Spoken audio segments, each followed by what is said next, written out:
প্রায় বেশিরভাগই বাসি বিয়ের কাজে গিয়ে আমাকে এতটা তাড়াহুড়ো ফেস করতে হয় যে কি বলবো। কিন্তু আজকের ব্রাইড টাইম বেশ মেনটেন করছিল, কিন্তু শেষমেশ গিয়ে বাড়ির লোকজন এতটা লেট করে ফেলে নিয়মকানুন করতে যে কি বলবো। এই হলো আজকের ব্রাইড মণিদীপা, যাকে আমি আগের দিন মানে বিয়ের দিনও সাজিয়েছিলাম। তোমরা যারা যারা বিয়ের দিনের ভিডিও দেখেছো তারা নিশ্চয়ই চিনতে পেরেছো, আর যারা দেখোনি নিচে লিঙ্ক দেওয়া থাকলেও দেখে নিও। হে হ্যালো, দীপার আজকে বাসি বিয়ে। কালকে দীপার কেমন লেগেছিল লুক? কালকে খুব ভালো লেগেছিল, সবাই খুব ভালো বলেছে, আমি খুব খুশি হয়ে গেছি। খুশি?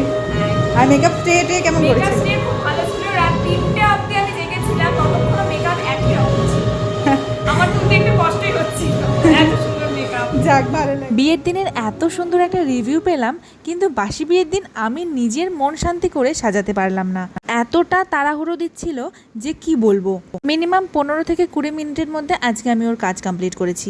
ব্রাইডের ফেস দেখে বুঝতেই পারছো কতটা টেনশনে রয়েছে। এদিকে বিয়ের জন্য মণ্ডপে ঠাকুরমশাই বসে রয়েছে, আর এদিকে বারবার দরজা নক করে যাচ্ছিল। আর এত তাড়াহুড়ো করে কি এত কিছু সেট করা যায় বলো?